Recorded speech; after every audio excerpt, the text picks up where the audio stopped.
el cuerpo de Cristo. Y con el cuerpo, toda la sangre, su alma santísima y su divinidad, y por lo tanto el Padre y el Espíritu Santo, porque no es más que un solo Dios. Y así cada día. ¿Y qué pasa en nosotros? No es que no caigamos en éxtasis o muramos, sino cómo se va transformando nuestra vida, qué floración de virtudes se va produciendo, qué conversión se va evidenciando, qué santidad va creciendo, qué mortificación y resurrección pueden ir viendo los demás y yo mismo. En la cuestión número 80 de la tercera parte de la Suma Teológica, la más hermosa, porque es la que habla de Jesucristo y de todos sus misterios, y después de los sacramentos, el doctor Angélico trata del uso y la recepción de este sacramento. Y en el artículo 10, porque trae nada menos que 12 artículos esta cuestión, se pregunta, estamos en el siglo XIII, no ha venido Trento, y mucho menos, claro, San Pío X, que fue quien en los albores del siglo XX incentivó la comunión frecuente y aún diaria. Bueno, pues el Akinate se pregunta si está permitido recibir diariamente este sacramento. Conocemos muy bien su método, que es el de empezar negando lo que quiere afirmar. Y después de haber presentado 3 escolios, al parecer sensatos y aceptables,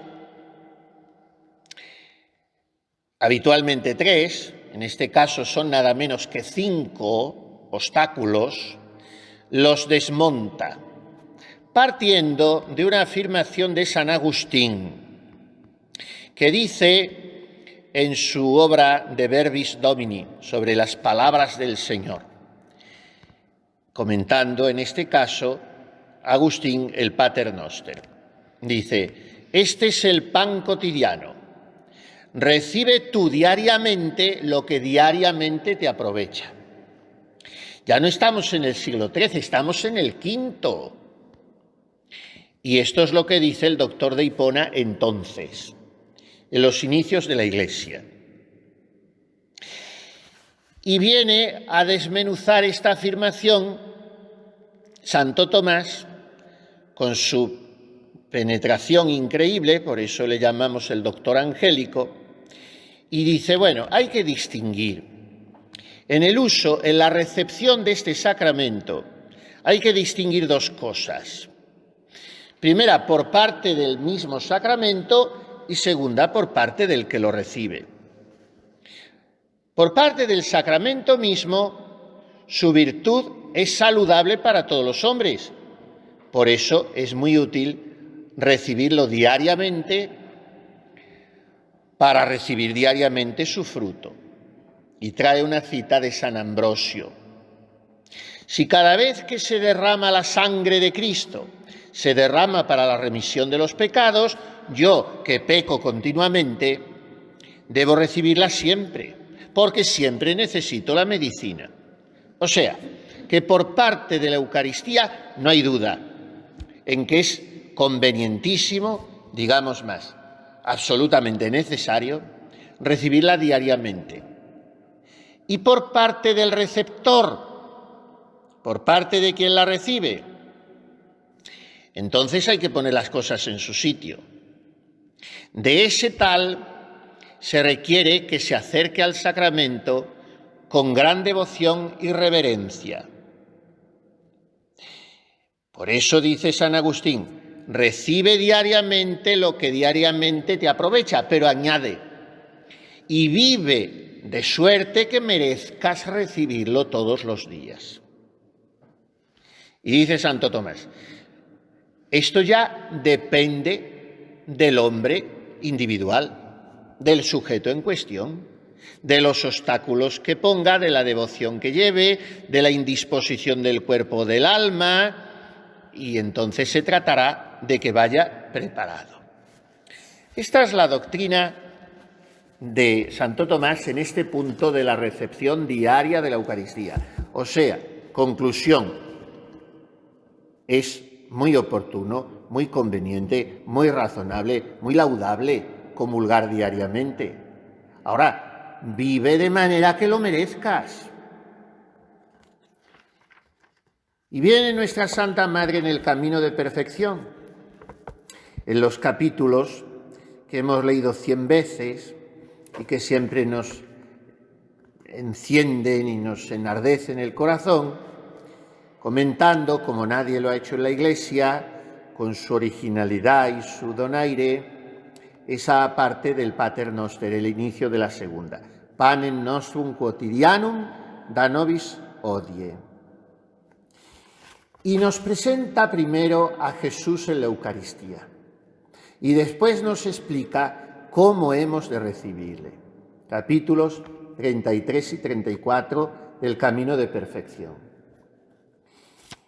Y al presentar a Jesús en la Eucaristía, empieza la Santa Madre, si pudiéramos hablar así, encarándose un poco con el Padre Eterno y riñéndole al Padre Celestial por habernos dejado a su Hijo en la Eucaristía, sabiendo que se lo íbamos a tratar tan mal. ¿Qué padre hubiera, Señor, que habiéndonos dado a su Hijo, y tal Hijo, y parándole tal, quisiera consentirse quedara entre nosotros cada día a padecer? O sea, resultado de la presencia eucarística, prolongación de la pasión de Cristo. Pero una pasión no porque la Eucaristía sea continuación de la pasión, como lo es, sino una continuación psicológica, porque el corazón de Jesús, de una manera mística pero real, está sufriendo en el sagrario y en las especies sacramentales y dentro del pecho de muchos comulgantes. Entonces, no parece lógico haberse quedado para sufrir siglo tras siglo. Oh, válgame Dios, qué gran amor del Hijo y qué gran amor del Padre. Aún no me espanto tanto del buen Jesús, porque como había dicho ya, fiat voluntas tua, habíalo de cumplir como quien es. Mas vos, Padre eterno, ¿cómo lo consentisteis? ¿Por qué queréis cada día ver en tan ruines manos a vuestro Hijo? Y cuando dice aquí la Santa Madre ruines manos, no son las manos de los seglares, porque no estaba ni en soñación de este uso diabólico de la comunión en la mano, sino son las ruines manos de los sacerdotes, como las de aquel que vio ella un día yendo a comulgar, rodeada su garganta por los cuernos de los demonios, y entendí ser aquellas manos ofendedoras suyas, dice en el libro de la vida. Pero esto le aumentó la fe de que Jesús hubiera sido consagrado por aquel sacerdote pecador, en el cual la configuración ontológica con el sacerdocio de Jesucristo estaba en otro nivel de su condición moral. Entonces la Santa Madre se le parte el corazón cuando va a comulgar de ver a aquel sacerdote en pecado mortal. Me pareció ver dos demonios que con los cuernos rodeaban la garganta del pobre sacerdote.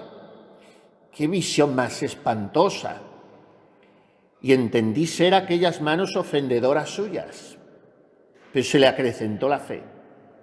Bueno, las ruines manos son las manos de los sacerdotes. ¿Por qué queréis cada día ver en tan ruines manos a vuestro Hijo?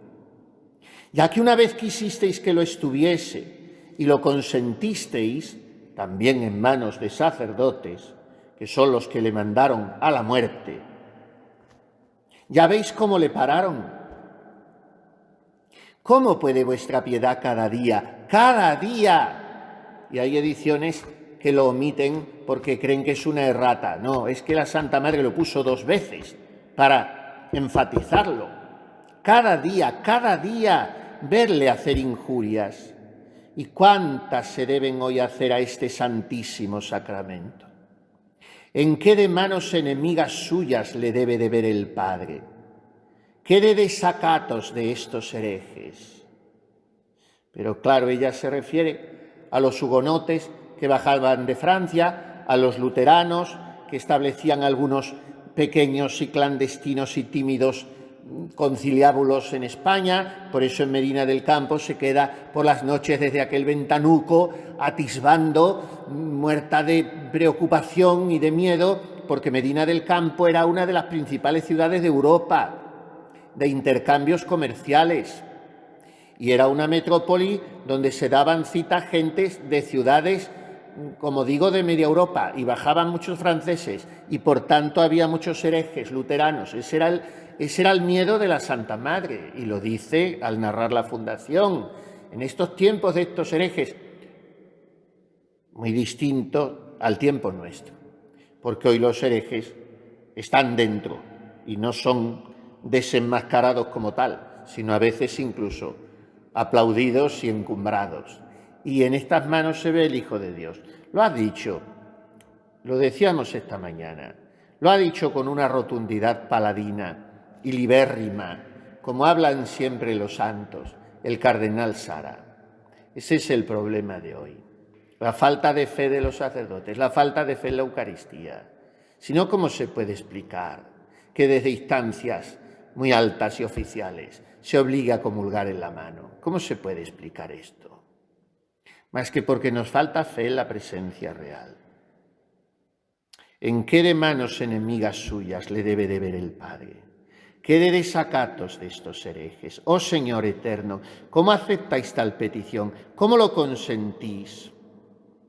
Y ahora nos da la Santa Madre 3 características, 3 cartas de presentación de Jesús sacramentado, para que nosotros las imitemos, que son las siguientes: paciencia, silencio y humildad.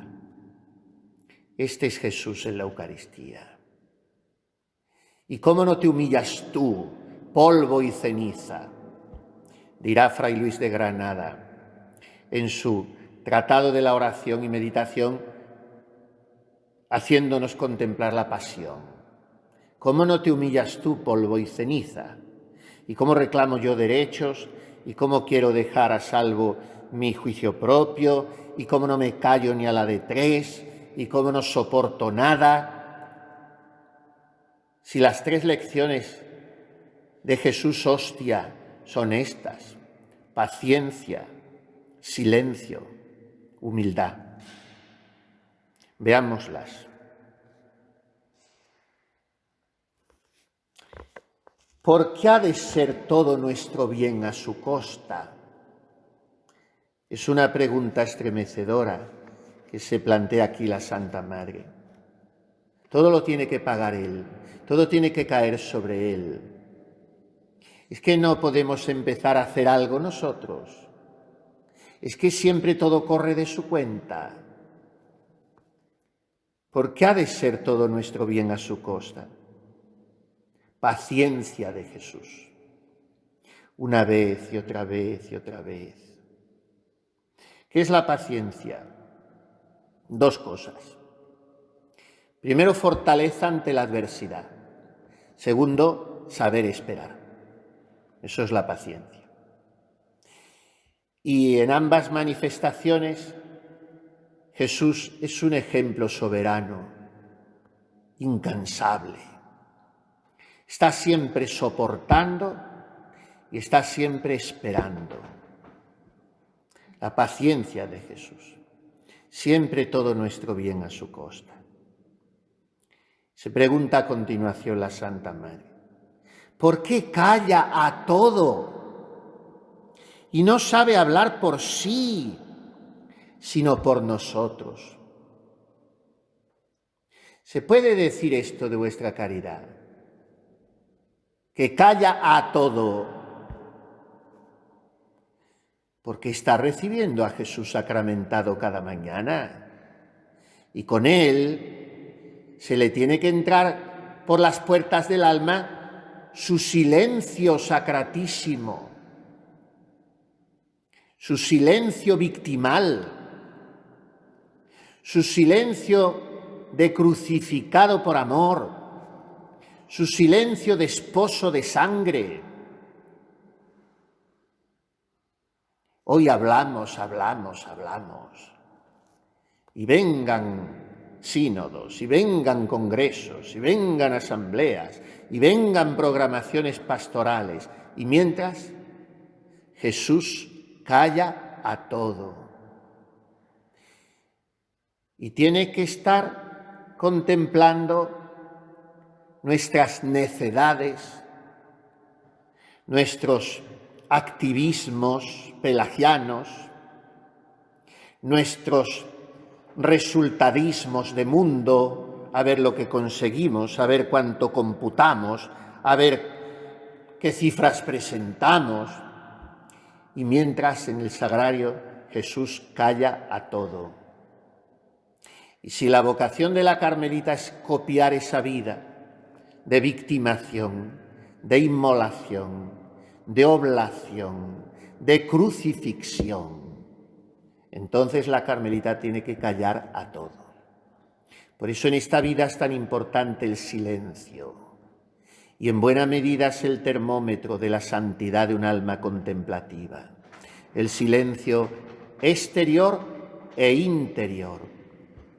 Silencio de recuerdos innecesarios y de afectos y de sensibilidades y de amor propio y de noticias, en fin, y del silencio exterior al interior y del interior al sacrum silentium, al divinum silentium, de la contemplación infusa que te la regalan las tres divinas personas, al meterte en la nube de su silencio adorable. Pero esto a través de la Eucaristía, por la Eucaristía a la Trinidad. ¿Por qué calla a todo y no sabe hablar por sí, sino por nosotros? Paciencia traducida en caridad. Si pudiéramos hablar así, en alteridad, que es lo contrario del egoísmo. Egoísmo viene de ego, yo. Alteridad viene de alter, el otro. Entonces, Jesús no está hablando por sí, no está pensando en sí, no está mirándose así, no está defendiendo lo suyo, no está sacando a flote sus derechos. Mire qué derechos. Prisionero, 20 años, 20 siglos, en tabernáculos olvidados, y siempre hablando por nosotros al Padre. Semper vivus ad interpellandum pro nobis, dice la epístola a los Hebreos. Está siempre vivo para interceder en nuestro favor, siempre hablando por nosotros. ¿Por qué calla a todo y no sabe hablar por sí, sino por nosotros? Pues no ha de haber quien hable por este amantísimo Cordero. En la otra redacción del Camino de Perfección, ya saben que son dos, me gusta más, porque dice, no ha de haber quien hable por este mansísimo Cordero. Bueno, son dos superlativos muy bonitos los dos. Jesús es un Cordero amantísimo porque no nos puede amar más y mansísimo porque no nos puede sufrir más. De manera que, en primer lugar, paciencia de Jesús. En segundo, silencio de Jesús. Y en tercer lugar, humildad de Jesús. Esto os enternezca el corazón, hijas mías. para amar a vuestro esposo. Que no hay esclavo que de buena gana diga que lo es, y el buen Jesús parece se honra de ello. No olvidemos que Juan en su Evangelio, porque sabe que ya lo han tratado los tres anteriores en los suyos, no trae la institución de la Eucaristía, sino que en su lugar, y es lo que leemos el Jueves Santo, lo que él trae es el mandato, el lavatorio de los pies. El lavatorio de los pies en la cultura hebrea era oficio exclusivo de dos personas, de las madres y de los esclavos. Y hay que colocarse en esa mentalidad, para entender el forcejeo del impetuoso y el impulsivo y el elegante y el noblote de San Pedro. Y decir, ¿pero qué disparate vas a hacer? ¿Pero que vienes aquí con una jofaina y un lebrillo? ¿Pero qué estás haciendo? Porque era exclusivo de esclavos, lavar los pies. Y es lo que Jesús hace. No hay esclavo que de buena gana diga que lo es. Claro que esclavo no se sacudiría su esclavitud si estuviera en su mano. Y el buen Jesús parece se honra de ello. O sea, en Jesucristo el honor es la esclavitud, el servirnos a nosotros. Oh Padre eterno, que mucho merece esta humildad. ¿Con qué tesoro compramos a vuestro Hijo? Venderle ya sabemos que por 30 dineros, mas para comprarle no hay precio que baste. Como se hace aquí una cosa con nosotros por la parte que tiene de nuestra naturaleza y como Señor de su voluntad lo acuerda a su Padre, que pues es suya, que nos la puede dar, y así dice, pan nuestro. O sea, Jesús paciente, Jesús silente, Jesús humildísimo. Ese es el hombre Dios que cada día se me entra por las puertas del alma y del cuerpo y se une conmigo y se funde conmigo. Yo sigo en mis quejas, en mis bobadas, en mis altanerías, en fin, en todo lo que repugna al silencio, a la humildad y a la paciencia. Comulga cada día, dice Santo Tomás de Aquino, citando a San Agustín. Pero hay que completar la frase de San Agustín. Recibe lo que diariamente te aprovecha, pero vive de tal suerte que merezcas recibirlo todos los días. O sea, parécete a Él. Este es el capítulo 33 que hemos puesto en relación con el artículo 10 de la cuestión 80 de la tercera parte de la Suma Teológica. Pues bien, en la cuestión 76, un poco más arriba, trae Santo Tomás 10 cuestiones interesantísimas. Pero hay que saber un poquitín de metafísica para entenderlas, sobre el modo de estar Cristo en este sacramento. Y es apasionante, ¿cómo lo explica? Porque Cristo ni toca las especies sacramentales, ni sufre cuando éstas se profanan, ni se mueve cuando se da la bendición con el Santísimo. Es de otro metal. Su presencia eucarística no es dimensiva, no es circunscriptiva, sin embargo es realísima, porque está toda su sustancia en los accidentes del pan y del vino que están colgados en el aire, porque no tienen sustancia que los sustente. El accidente es de pan, la sustancia no es de pan, entonces está colgado en el aire. Pero no voy a detenerme en eso porque no sacamos de ahí tantas aplicaciones espirituales. Se lo pregunta a todo Santo Tomás y todo lo responde inmejorablemente. Pero en la penúltima artículo, que son 8, en la anterior cuestión eran 12, sobre el uso y recepción del sacramento. En este, sobre el modo de estar Cristo en el sacramento, son 8 artículos. En el 7º se pregunta el Aquinate: ¿puede el cuerpo de Cristo en este sacramento ser visto con los ojos, al menos glorificados? Vean qué cosa tan interesante y qué relación tiene con el capítulo 34 del Camino de Perfección de la Santa Madre. Y entonces empieza, como siempre, distinguiendo, porque es el primer método para entender las cosas y exponerlas, distinguir. Por eso hoy está caída la escolástica, pues no se sabe teología, porque no se distingue. Se dan opiniones de este, del otro, lo que dice tal, pero distíngame usted, dígame qué es opinión, qué es verdad, qué es, en fin. Bueno, pues Santo Tomás dice: ¿se puede ver a Jesús en la Eucaristía con los ojos al menos glorificados? O sea, ¿pueden verle los ángeles y los santos? Y se pregunta, bueno, vamos a ver, hay 2 clases de ojos: los corporales, o sea, los que tenemos en la cara, y los intelectuales, la vista intelectual, llamada así en sentido metafórico. Vuestras caridades han leído 1000 veces en la Santa Madre. Le vi claramente con los ojos del alma, mejor que si le viera con los del cuerpo, porque con los del cuerpo no vio nunca nada la Santa Madre. Era muy inteligente como para pensar que había tenido una visión corporal que no han existido desde la de San Pablo camino de Damasco.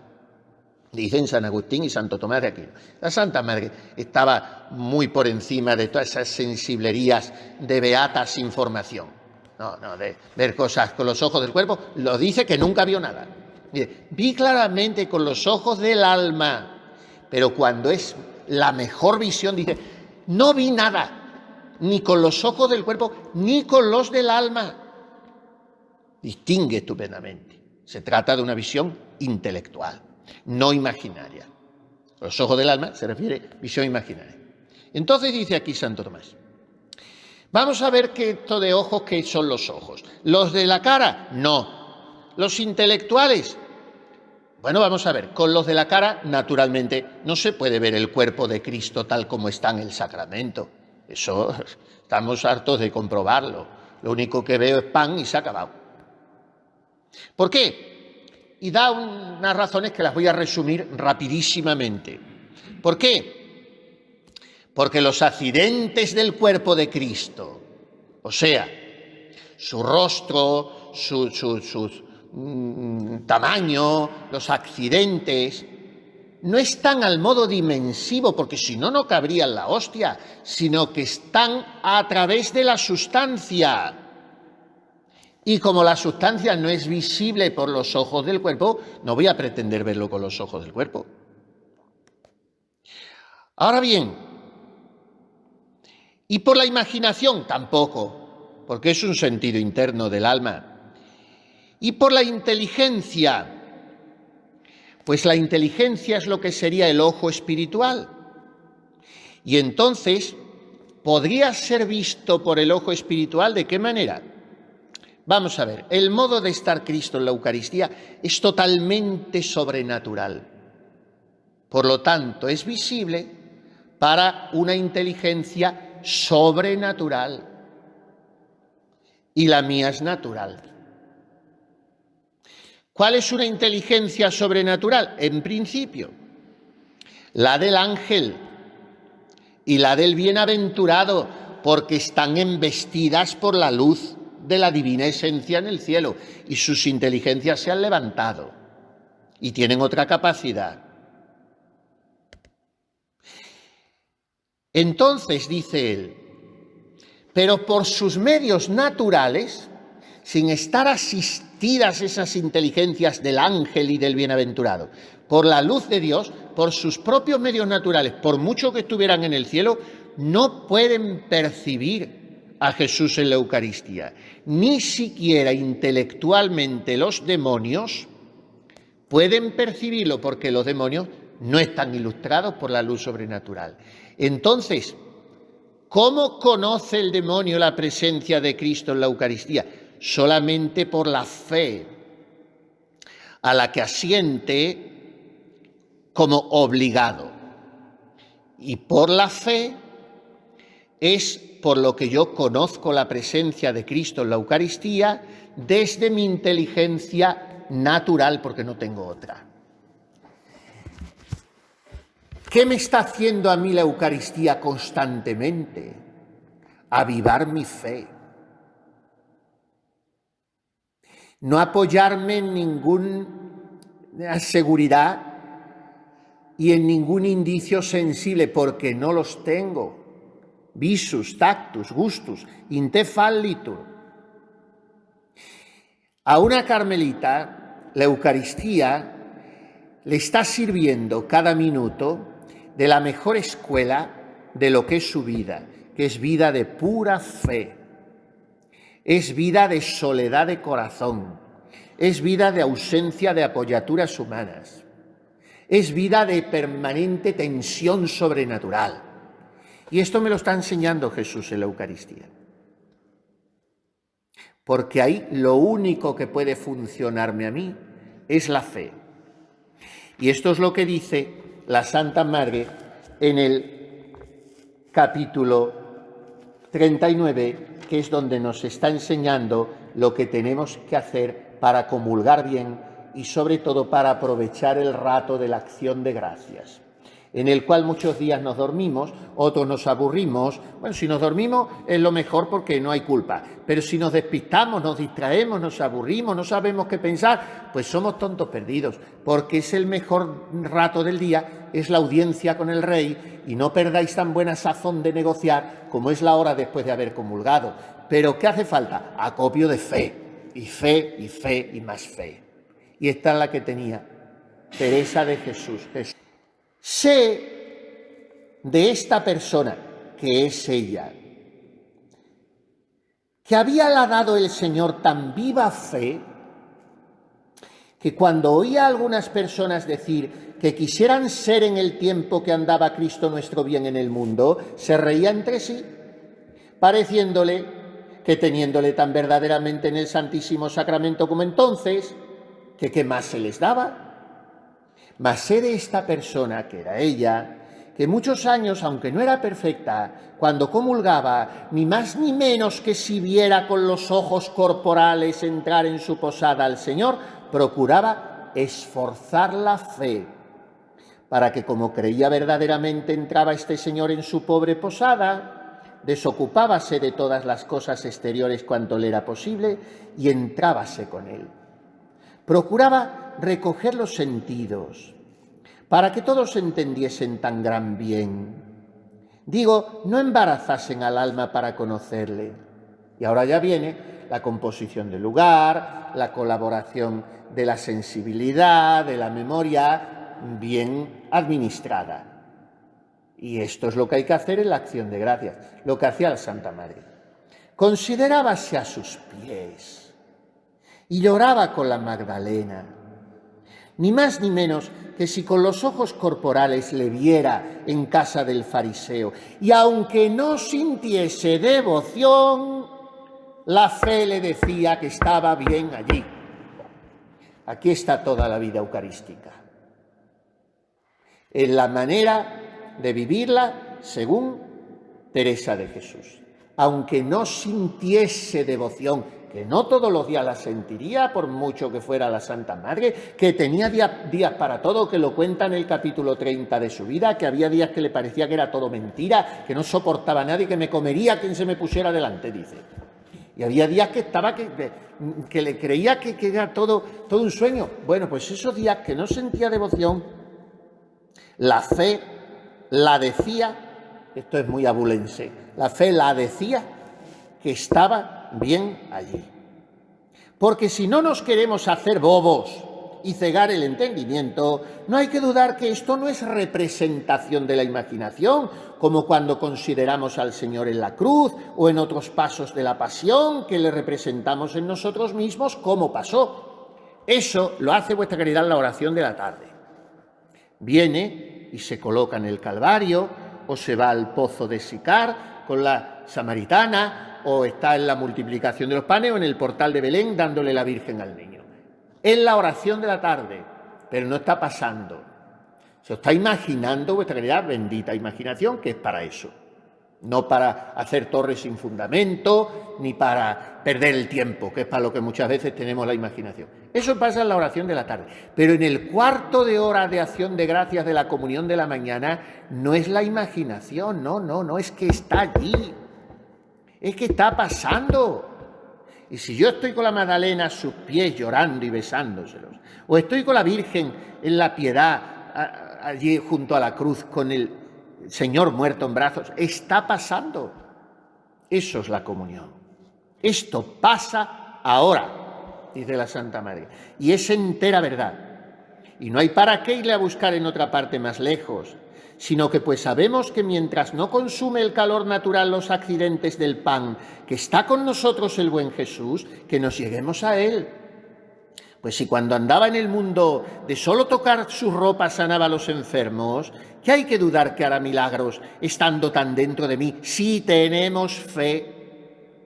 Y nos dará lo que le pidiéremos, pues está en nuestra casa. Y no suele su majestad pagar mal la posada si le hacen buen hospedaje.